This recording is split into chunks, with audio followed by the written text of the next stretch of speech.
Northern Lights, a look at Minnesota books and writers, is presented by the Minnesota Center for the Book, a program of the Minnesota Humanities Commission, with funding provided by Target Stores and the Elmer L. and Eleanor J. Anderson Foundation.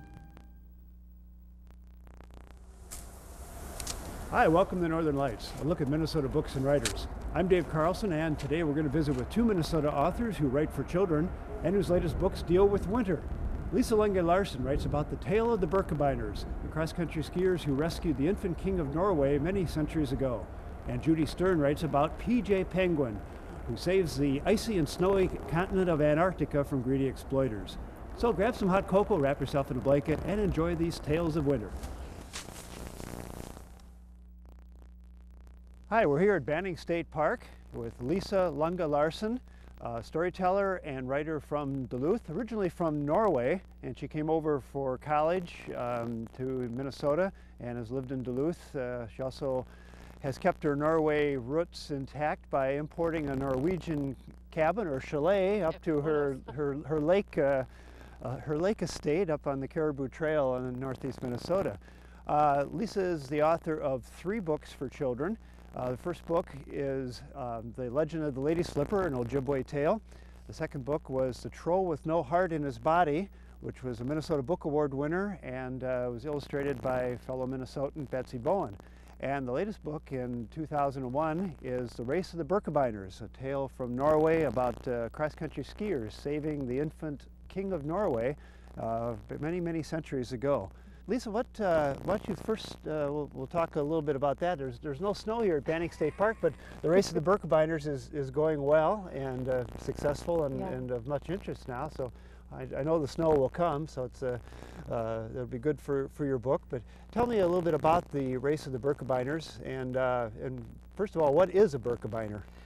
A Birkebeiner is a warrior who was too poor, a peasant warrior who was too poor to have proper armor to wear in battle. And so instead of armor, they would strip birch bark off of the trees and wrap it around their legs. And so Birkebeiner means birch legger. That's the it's a Norwegian word. It means birch legger. Well, I think your book starts off with a real good description of that. So maybe you'd like to read a little bit of the book, and then you can talk a little bit more about this enduring tale and how you came to write the book. Yeah, I'll do that. The Birkebeiners were the fiercest and bravest warriors that ever lived in Norway. They could fight on land as well as at sea. They could hide for weeks on end in the woods without getting caught. And they could sleep through snowstorms by burying themselves in drifts and putting their shields on top for protection. The Birkebeiners were the king's loyal men. They despised the bagglers, those rich nobles and false bishops who wanted to line their pockets with the peasants' money. The Birkebeiners, you see, were mostly peasants. When they went into battle, they wore no costly armor, just birch bark wrapped around their legs, and so they were called Birkebeiners, which means birch leggers. This story begins on Christmas Eve in the year 1206 at a small wooden farm belonging to the district governor, a proud Birkebeiner. All the folk at the farm had gathered to celebrate Holy Night, and the little house glowed with the light of dozens of candles. A bright fire burned in the center of the room, and a thick layer of straw covered the floor.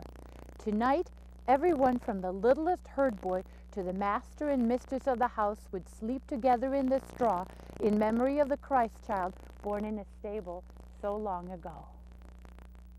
Okay, so what happens after this little setup is that the mother Inga of Artaig and the baby, Prince Haakon, arrive with a priest named Sira Trond.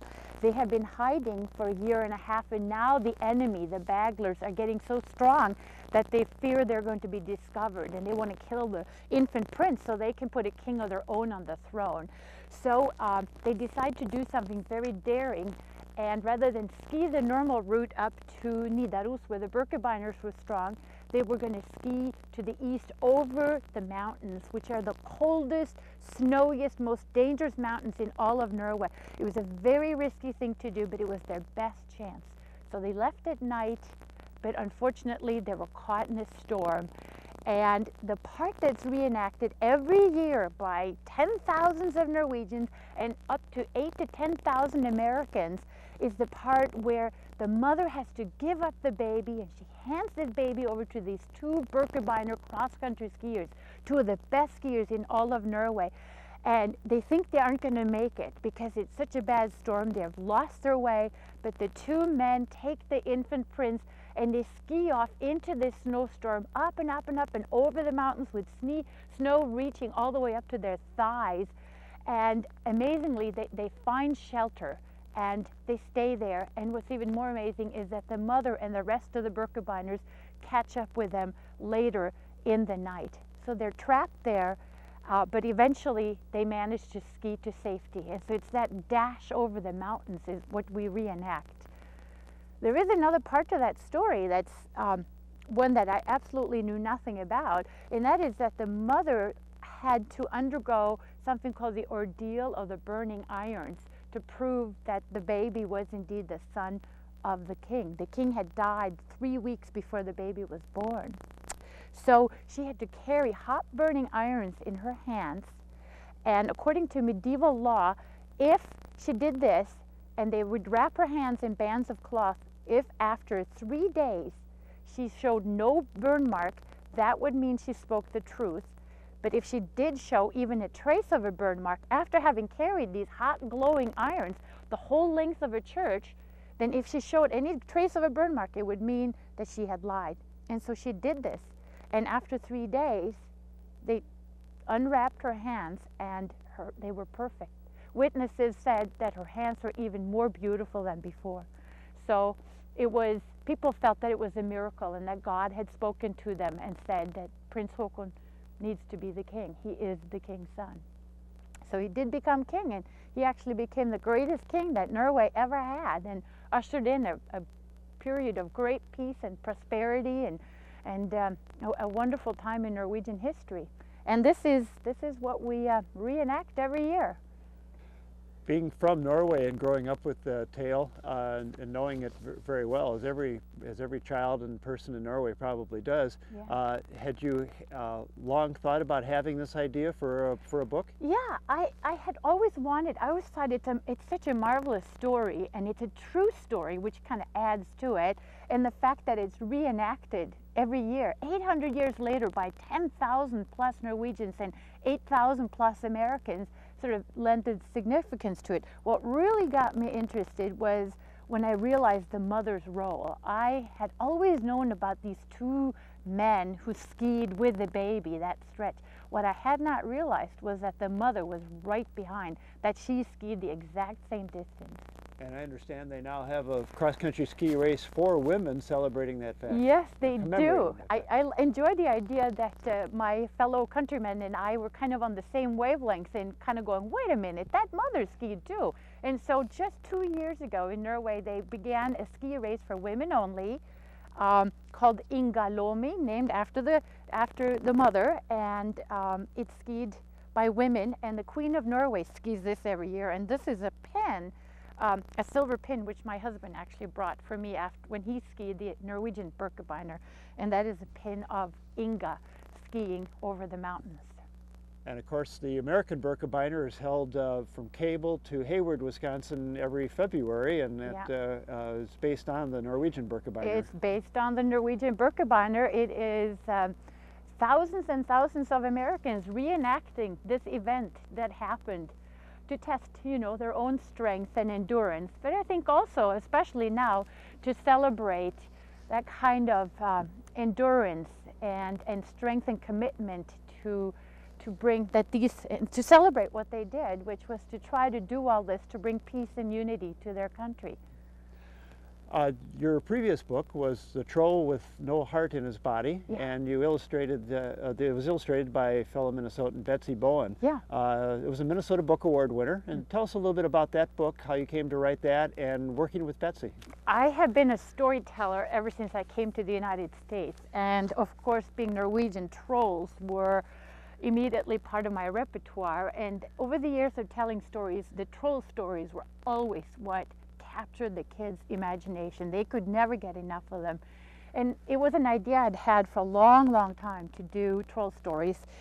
But I had always hated American illustrators of trolls. I didn't like it. And I didn't feel like I wanted to even begin to write it until I knew of an illustrator.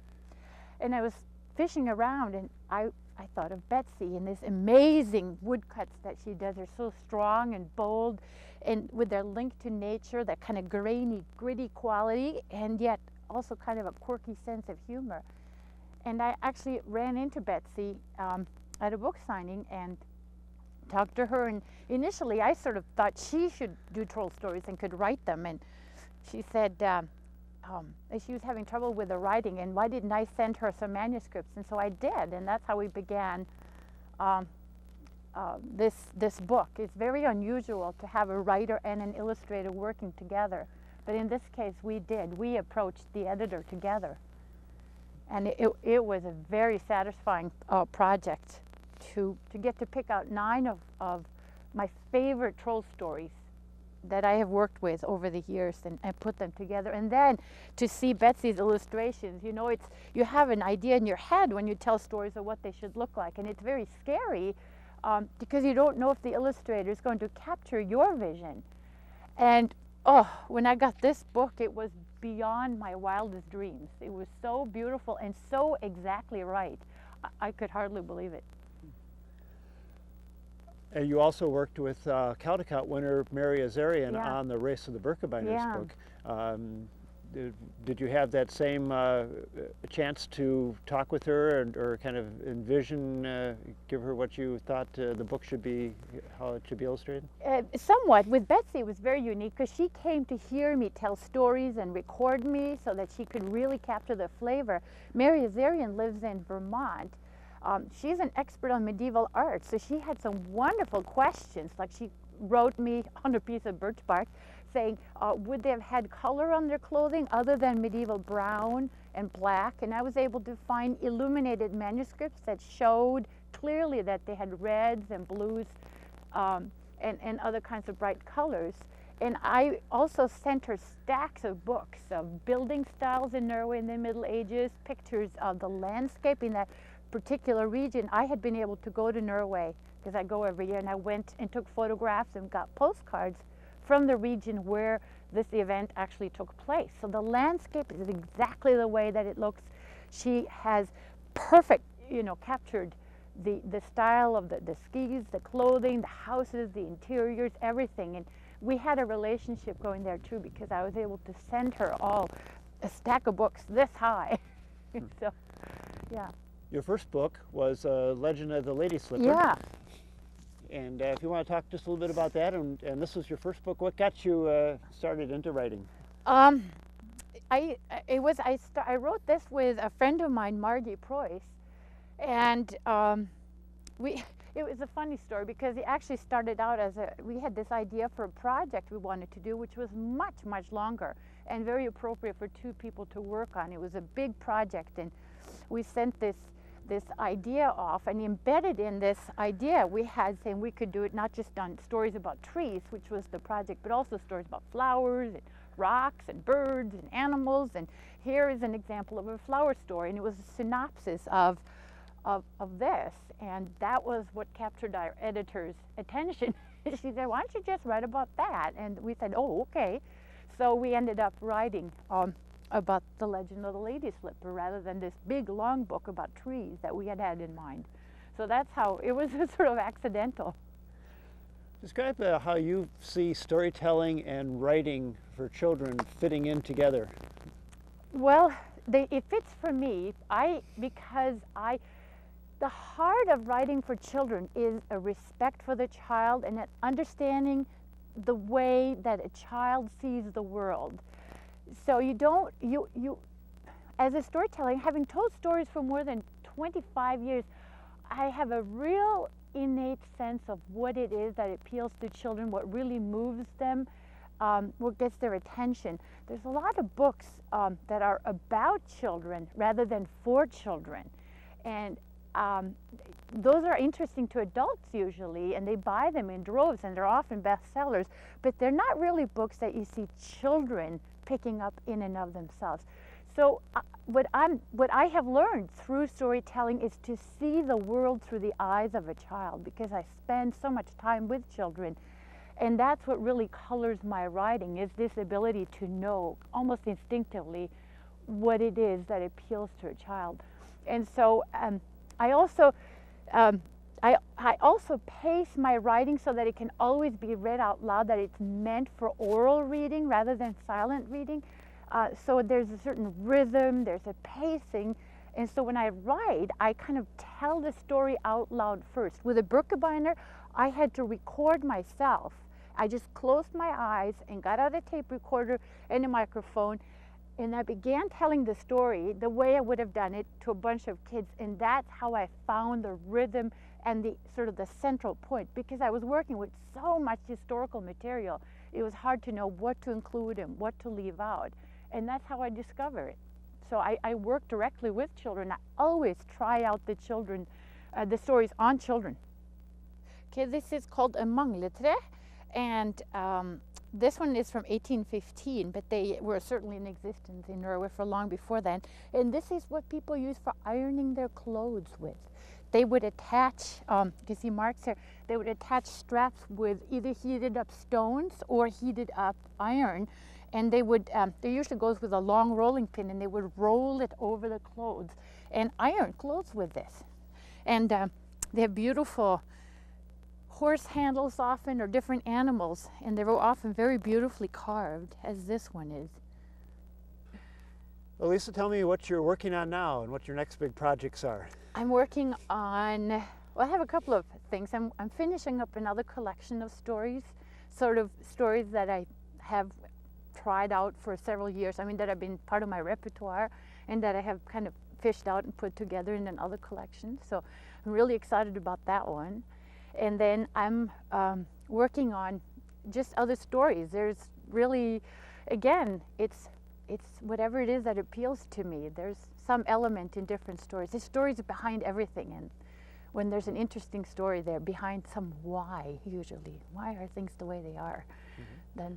Well, I wish you luck, and I thank you very much for coming down to Banning State Park today and being with us on Northern Lights. Thank you. Thank you, Lisa.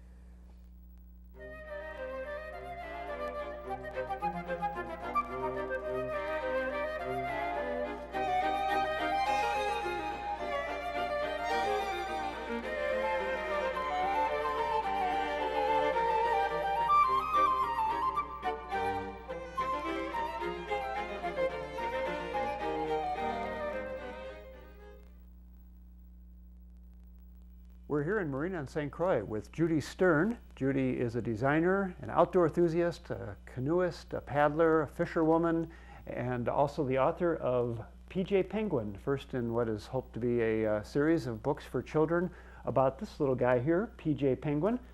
Judy, welcome to the show, and why don't you let us know a little bit about how you got the idea for PJ Penguin and how you put it into book form. Okay, Dave, thank you for inviting me on the show. I'll tell you how I got the idea for PJ Penguin. Years ago I had an art gallery, and one of my customers was Dick Bancroft, and this fellow came into my store one day and said, "I hear you're closing your store to do some writing." I said, "Yes," and he said, "Well, how about giving us some time to help raise some money for my daughter Anne, who plans to go with Will Steer to the North Pole."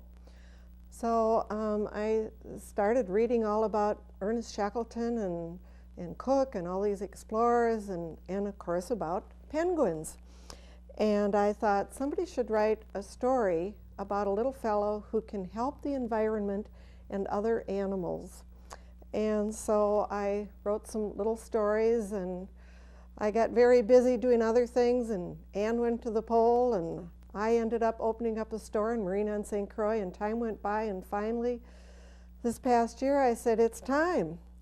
And so I had a wonderful illustrator named Rosalind Bonset, who had been doing beautiful pictures for my store, do the illustrations for me. And I found another local person, Tom Makestead, who could get my books printed in China. And so one thing led to another, and pretty soon I had PJ Penguin. "The penguins can pull your sled," said PJ. "What? What do you mean?" the man asked, amazed. "Penguins could pull a sled to the pole." "No, they couldn't. They're too small and too slow. Let us try. Penguins have good hearts, and we love our land."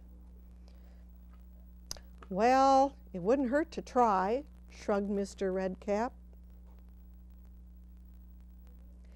PJ hurried home with Zip to wave to the albatross bird for help.